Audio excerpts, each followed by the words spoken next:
मेरा सवाल है कि आपके मैनिफेस्टो में आपने रिजर्वेशन 50% से बढ़ाने का वादा किया है, तो ऊपर से आप अपनी यात्रा निकाल रहे हैं, भारत जोड़ो न्याय यात्रा, भारत जोड़ो यात्रा। आपकी पार्टी जुड़नी पार्टी, आपकी पार्टी के लोग निकल रहे हैं, आपके अलायंस के लोग निकल रहे हैं, तो ऐसे आप देश को कैसे जोड़ेंगे? आप अपनी पार्टी को जोड़े पहले, फिर देश को जोड़ना चाहें। इतने चुनाव हरवाने के बाद भी कांग्रेस पार्टी में राहुल गांधी को ही क्यों आगे करती है? आपके पास कोई और नेता नहीं है? कांग्रेस पार्टी में खुद बेरोजगारी बढ़ी है। मेरा सवाल कांग्रेस से है कि जो वो इतनी सारी अपोजिशन पार्टियां से मिलकर अलायंस बनाई है, तो क्या कांग्रेस के पास खुद का कोई सक्षम नहीं है कि जो बीजेपी के खिलाफ खुद अकेला लड़ सके? कांग्रेस का नेता कौन होगा ये हम डिसाइड करेंगे ना। आज असलियत यह है कि 2014 से 2024 में नरेंद्र मोदी के अलावा बीजेपी में है कौन? टिकट काट देते हैं। अभी तक आप वीडियो को देख रहे हैं तो प्लीज चैनल को सब्सक्राइब कीजिए और इस वीडियो को ज़्यादा से ज़्यादा शेयर कीजिए। आज किसी प्रवक्ता ने सुप्रिया श्रीनेत की धुलाई नहीं की है। आज जनता ने सुप्रिया श्रीनेत की प्रश्न पूछकर ऐसी धुलाई की है कि वो कभी भूल नहीं सकती। क्या कुछ हुआ इस डिबेट में, आप शुरू से लेकर अंत तक जरूर देखें। इस वीडियो को ज़्यादा से ज़्यादा शेयर कीजिए और सब्सक्राइब करना मत भूलिए। तो चलिए वीडियो को शुरुआत करते हैं।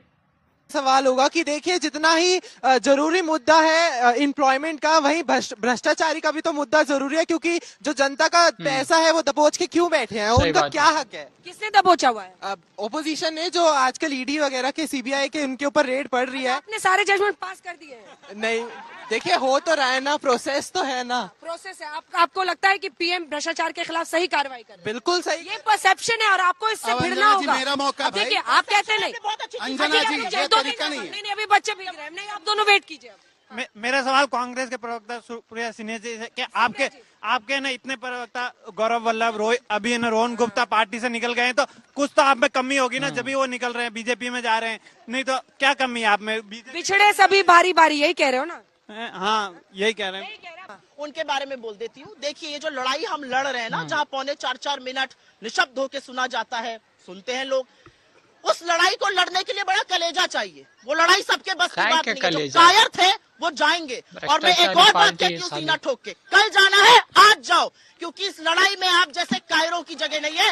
इस लड़ाई में जो सीना ठोक कर और गोली खाने की हिम्मत रखता है, उसकी जो कल तक आपके साथ था, उसको कायर बोलने में आपको जरा भी हिचक बिल्कुल भी नहीं, बिल्कुल भी क्या नहीं। केस है उनके खिलाफ? किस डर से गए हैं वो? आपने तो बताती रोहन गुप्ता को टिकट भी दिया था। नहीं, सत्ता की लोलुपता, सत्ता का मलाई चाटना बहुत लोगों को अच्छा लगता है। सत्ता की मलाई खाकर ही तो ज्योतिरादित्य जी वहां गए। कोई प्रेम थोड़ी हो गया। मेरा सवाल सुप्रिया मैम से है। मैम, जैसे आपने बोला कि ऑपोजिशन बोल रहा है कि जो ईडी और सीबीआई है वो मोदी गवर्नमेंट के हिसाब से काम ले रहे हैं, बट अगर हम कंपेयर करें इंदिरा गांधी जी की गवर्नमेंट के हिसाब से, उन्होंने तो प्रेस फ्रीडम पे भी लगाम लगा दी थी और बहुत सारे ऑपोजिट पार्टी के नेताओं को भी जेल में बंद कर दिया। इस हिसाब से आप कैसे कह सकते हैं कि मोदी गवर्नमेंट के हिसाब से सारी ये सब चीजें चल रही हैं?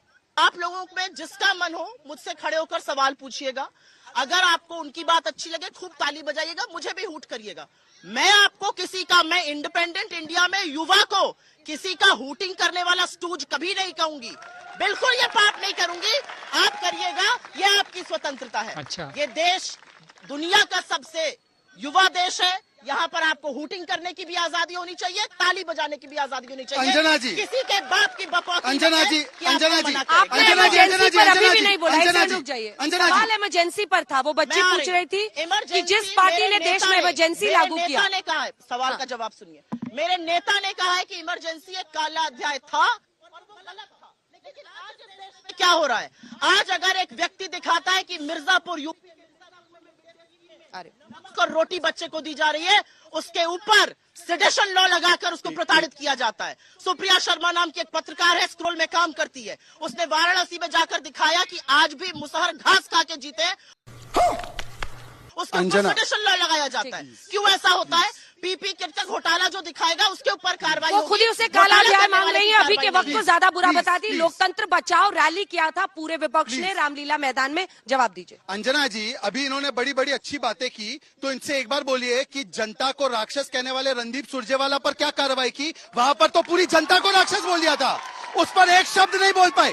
चलिए, मैंने तो एक प्रायोजित व्यक्ति को चिन्हित किया तो उनको बुरा लगा, मैं बोलता हूँ कि गलत है। अब बताइए कि जो रणदीप सुरजेवाला ने बोला उस पर कुछ नहीं बोल पाएंगी। अच्छा, अंजना जी ये क्या बोल रही हैं कि ये मीडिया की स्वतंत्रता के लिए है। अरे भाई, 14 पार्टियों ने 14 जर्नलिस्ट को बैन किया। वो कौन सी पार्टियां थी? चित्रा जी के शो पर जो 5 बजे होता है, कौन सी पार्टी नहीं आती है? कांग्रेस पार्टी नहीं आती है। और ईमानदारी इनकी ये देखिए कि ये खुद पत्रकार थी, अगले दिन पत्रकारिता छोड़कर प्रवक्ता बन गई और टिकट लेकर चुनाव लड़ने लगी, परंतु दूसरों की मर्यादाओं पर, दूसरों की नैतिकता पर सवाल ये खड़े करती है। और अगर नाम बुलाना गलत है तो गोदी मीडिया किसने टर्म कॉइन किया है? आपको भी गोदी मीडिया कौन बोलता है? बताइए जरा एक बार इनको। और तीसरी बात, देखिए मैं भागता नहीं हूं, इमरजेंसी की बात करती हैं। राजनाथ सिंह जी का स्मिता प्रकाश के साथ पॉडकास्ट देखिए। उन्होंने बताया कि 24 साल के राजनाथ सिंह जेल में ठूस दिए गए थे, उनकी मदर का अंतिम संस्कार था, उनको पैरोल नहीं मिली।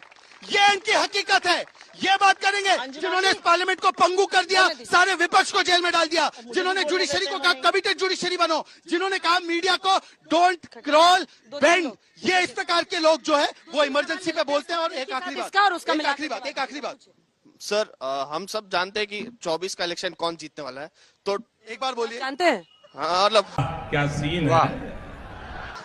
बोलिए। इससे ज्यादा वन साइडेड नहीं हो सकता। तो 24 to 29 मोदी जी की क्या पॉलिसीज होनी चाहिए? अनएम्प्लॉयमेंट एक प्रॉब्लम है, लेकिन राजस्थान में, मध्य प्रदेश में, छत्तीसगढ़ में कांग्रेस की सरकार थी, तो उन्होंने कितना अनएम्प्लॉयमेंट दूर किया? सबसे और किसके?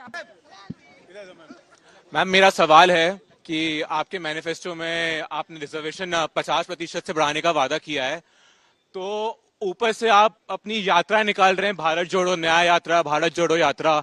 आपकी पार्टी जुड़ नहीं पा रही, आपकी पार्टी के लोग निकल रहे हैं, आपके अलायंस के लोग निकल रहे हैं, तो ऐसे आप देश को कैसे जोड़ेंगे? आप अपनी पार्टी को जोड़े पहले, फिर देश को जोड़ना चाहें। ये इतने चुनाव हरवाने के बाद भी कांग्रेस पार्टी हमेशा राहुल गांधी को ही क्यों आगे करती है? आपके पास कोई और नेता नहीं है? कांग्रेस पार्टी में खुद बेरोजगारी पड़ी है।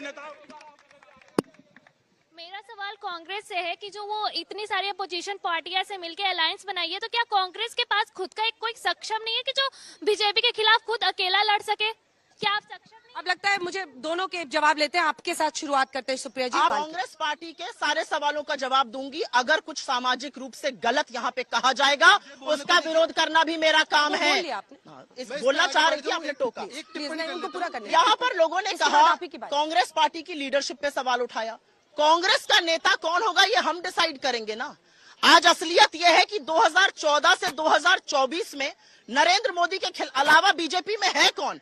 नितिन गडकरी को घर बिठा दिया, जो सवाल पूछता है उसका टिकट काट देते हैं। बच्चा चिल्ला रहा है, कौन सा है? एक बच्चा चिल्ला रहा है योगी। अरे ज्यादा ना करवाइए, बेचारे की नौकरी चली जाएगी। जैसे शिवराज सिंह चौहान दूध में से मक्खी की तरह निकाल दिए गए, बाबा को भी अलविदा कर देंगे ये लोग। अभी देखते जाइए, 2024 में बाबा की विदाई ना कर दे। योगी मोदी की बातें मत। राहुल गांधी पर सवाल था, तो मैं उसका जवाब दे रही हूँ। मुझे लगता है राहुल गांधी आजाद हिंदुस्तान में एक अकेले नेता है जिन्होंने कन्याकुमारी से कश्मीर और मणिपुर से मुंबई की यात्रा करी। राहुल गांधी पर सवाल उठाने वाले वो लोग ये भूल जाते हैं, जनता है। 2014 उनके इलेक्टोरल रिपोर्ट कार्ड पर सवाल है। 2019 में जब चुनाव हुआ, कुछ वोट इनको मिले, कुछ वोट हमको मिले। सम्मिलित ऑपोजिशन को इनसे ज्यादा वोट मिले, 60% वोट मिले सम्मिलित ऑपोजिशन को। किससे लड़ने चले? आपके ही चैनल दिखाते हैं, आपके ही डिजिटल वाले दिखाते हैं। जहां जाओ तड़ातड़ लोग सवाल पूछ रहे हैं रोजगार पर, लोग सवाल पूछ रहे हैं महिला सुरक्षा पर, लोग सवाल पूछ रहे हैं कि भैया महंगाई से काहे कमर तोड़ रहे हो। उसका कोई जवाब नहीं है। लद्दाख से लेकर मैंने भी नोट कर महिला महंगाई रखा हूँ। मैं जनता को याद दिला रही हूँ। नोट करके बैठा हूँ। पहले तो बाबा की विदाई का ख्वाब देखना बंद कीजिए। महाराजगंज से 5% वोट देकर विदा कर दिया, अमेठी से विदा कर दिया और रायबरेली से हमेशा के लिए विदा कर दिया। तो आज आप छोड़ दीजिए, 80 में से 80 में विदा होने वाले। इसीलिए मैडम ने टिकट लेने से भी मना कर दिया और ये विदा कर दिया। छोड़ दीजिए भाई। जब ये विदाई बाबा की बात करती है, जो कि एक सनातन धर्म के महंत है, और उनकी विदाई का ऐसा बात करना मतलब कि एक महंत के विदाई का मतलब ये किस प्रकार की सोच है कि आप एक महंत के मरने के लिए बात कर रही हैं? ये किस प्रकार की बात है? इसीलिए मैं कह रहा हूँ कि मुझे तो अब मुझे बात रखनी। अरे भाई मेरे पीछे क्यों बोल रही है? मुझे क्यों बोल रही है? कैसा विक्टिम कार्ड आप लोग खेल रहे हैं? खड़े खड़े समझ ही नहीं आ रहा है। शहजाद जी क्या जरूरत? आप हर बार मेरी बात मरने की बात किसी ने नहीं की, बीच में मत बोलिए, बोलने दीजिए। मेरी बात बोलने वो अपने आप बोल दिया अपने आपत्ति, समय अब पर क्या करे, करूँ, हथौड़ा अपने मारूं समय क्या? पर अपनी आराम आपत्ति कीजिए, करे। उनको बोलने दीजिए प्लीज मैडम। मैंने जब कहा कि पास आने पर इन्होंने कहा कि मेरे पास मत आओ, तो मैं पूछना चाहता हूँ, इनको अछूत शब्द मैंने अपने लिए इस्तेमाल किया, इनको बुरा लगा तो प्रधानमंत्री मोदी को गंगू तेली, नीच, भस्मसूर, चाय बेच, तू कहां से आया, तेरा परिवार क्या, तब बुरा नहीं लगा। ये तो सामाजिक शब्दकोश से निकल गए ना शब्द, पर देश के चुने हुए प्रधानमंत्री को ये बोलते हैं तेरा परिवार क्या है। मैं डंके की चोट पे बोलता हूँ, हमारा परिवार नहीं है। हम लालू की तरह तेजस्वी नहीं लाते, हम मुलायम की तरह अखिलेश नहीं लाते, सोनिया की तरह राहुल नहीं लाते। हम आपके साथ है, हमारा परिवार आप है। और तीसरी बात मणिपुर की बड़ी बात चली ना, मणिपुर पर इसी पार्लियामेंट में 2 घंटे अमित शाह बोले, इसमें ही पार्लियामेंट में प्रधानमंत्री मोदी बोले, ये लोग विपक्ष भाग गए। परंतु मैं इनसे पूछना चाहता हूँ, संदेश खाली पर ममता दीदी ने शाहजहां को डिफेंड किया, एक शब्द प्रियंका वाड्रा ने नहीं कहा, एक शब्द बेलगावी के न्यूड स्ट्रिपिंग पर नहीं बोला, तरन तारण में महिला को निर्वस्त्र किया गया, एक शब्द प्रियंका वाड्रा ने नहीं बोला, झारखंड में एक विदेशी महिला का सामूहिक बलात्कार किया गया, एक शब्द प्रियंका वाड्रा ने नहीं बोला। फिलहाल सुप्रिया श्रीनाथ को ये तो मालूम हुआ ही होगा कि कांग्रेस पर जनता कितनी नाराज है। कांग्रेस इसलिए हर बार हार रही है, जीत का सामना उसको कभी करना ही नहीं पड़ेगा, क्योंकि जनता को पता चल गया है कि कौन भ्रष्टाचारी है और कौन ईमानदार है। ऐसे में सुप्रिया श्रीनाथ को कोई जवाब देने की ज़रूरत भी नहीं है, क्योंकि उसको जवाब आते ही नहीं है। कांग्रेस के पास भ्रष्टाचार के अलावा कुछ है ही नहीं, ऐसे जनता कह रही है। फिलहाल इस डिबेट में इतना ही, मिलते हैं अगली डिबेट में, तब तक के लिए जय हिंद जय भारत। अभी तक आपने चैनल को सब्सक्राइब नहीं किया तो ज़रूर सब्सक्राइब कीजिए और इस वीडियो को ज़्यादा से ज़्यादा शेयर कीजिए। धन्यवाद।